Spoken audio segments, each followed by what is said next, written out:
ఇస్రో మరో ప్రయోగానికి సిద్ధమైంది. ఇవాళ ప్రయోగించనున్న పిఎస్ఎల్వి 660 రాకెట్ మరికొద్ది గంటల్లో కౌంట్డౌన్ ప్రారంభం కానుంది.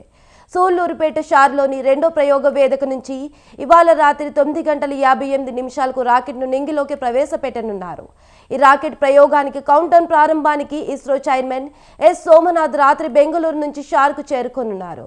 పిఎస్ఎల్విసిలో ఇది 62వ ప్రయోగం. పిఎస్ఎల్వి కోర్ ఆల్ అలోన్ దశలో చేసే 18వ ప్రయోగం ఇది. ఇవాళ నింగికి ఎగరనున్న పిఎస్ఎల్వి 60 రాకెట్ 320 టన్నుల బరువు, 44.5 మీటర్ల ఎత్తు ఉందని ఇస్రో శాస్త్రవేత్తలు తెలిపారు.